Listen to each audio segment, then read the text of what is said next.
800 to 900 pesos versus 300 to 400 pesos. Ito na nga ba magiging alternative natin para sa Fui na sobrang trending sa Korea? Let's see!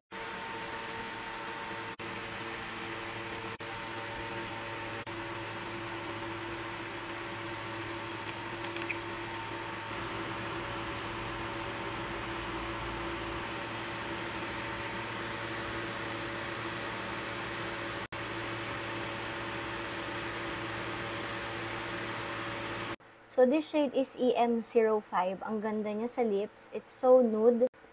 And, mas silicone yung feeling ng Fui. Ganito yung itsura dun sa Into You. Ayan. And then, ganito naman yung lagayan sa Fui. Mas malaki. Pero, alam nyo ba, same lang sila na 5 grams. O, diba? Ito, mas pinalaki lang yung lagayan niya. Mas cute, ganyan. Ito, super basic lang. As in, yung container niya, and then, ito na yung product niya mismo. Ito, medyo pabilog na ganyan, parang cutie-cutie. And then, ganun din, ito yung product. When it comes naman sa consistency, mas silicone yung sa Fui and mas bouncy siya compared dito sa Into You. Pero pare silang matte. Pare silang may blurring effect.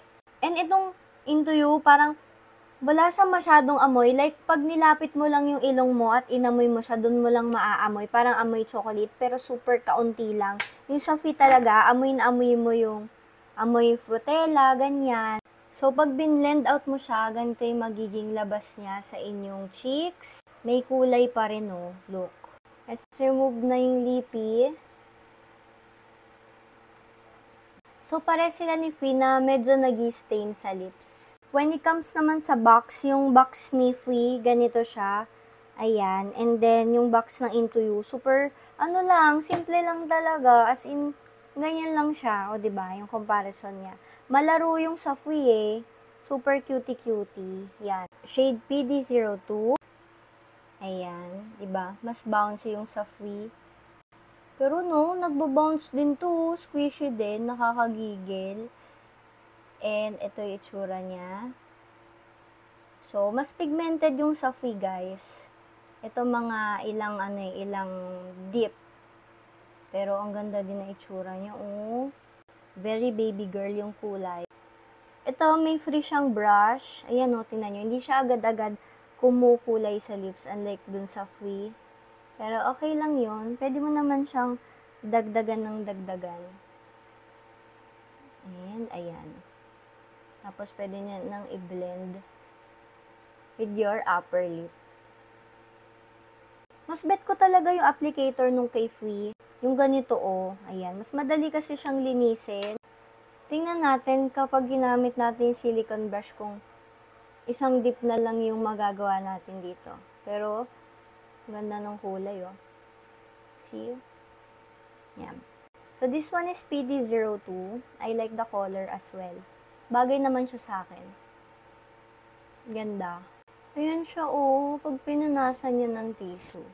Hindi naman siya agad-agad nawawala. Pero syempre, pag nilagyan niya ng oil base, yun, medyo mag-wear off siya. 302. Ito yung pinaka-dark na nakuha ko. So, gagamitin natin yung silicone applicator. And, ayan siya. Oh, diba? Mas grabe yung pick up nitong applicator na to.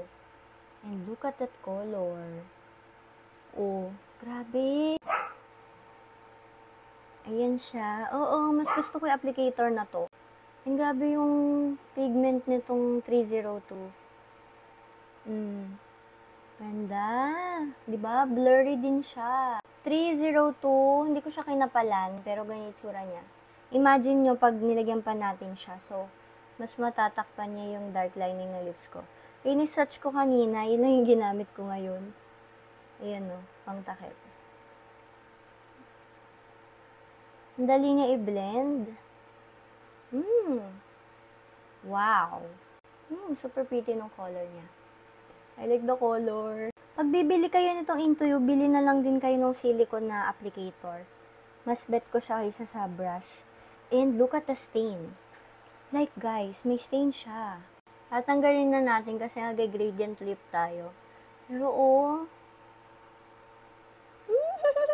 I love it. I love it. Papakita ko sa inyo kung gaano ka-bouncy si Free. Like, look. Di ba para siyang marshmallow levels talaga? And then, ganito siya pag in-swatch nyo.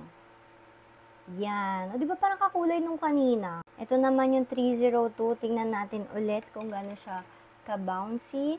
O, di ba? Oh. Though pareho naman talaga silang bouncy, pero mas bouncy talaga isa. And then, mas silicone yung feeling nun. So, lalagay na natin siya dito sa tabi.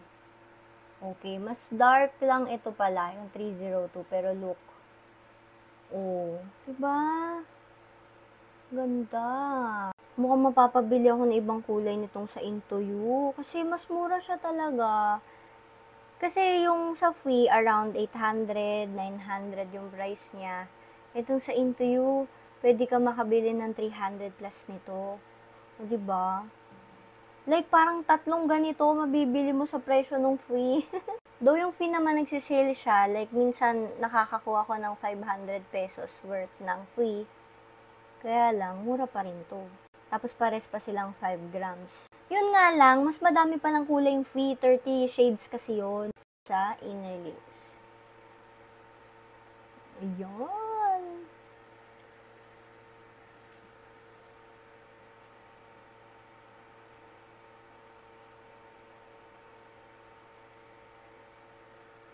Pares blurring sila eh. Gusto ko pa naman yung ganon.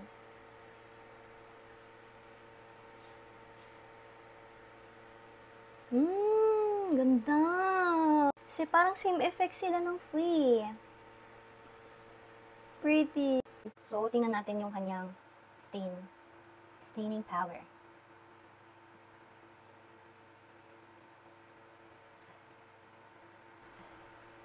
Okay. So, di ba pare sila may staining power, pero grabe talaga yung pigment nito, oh. Tingnan nyo.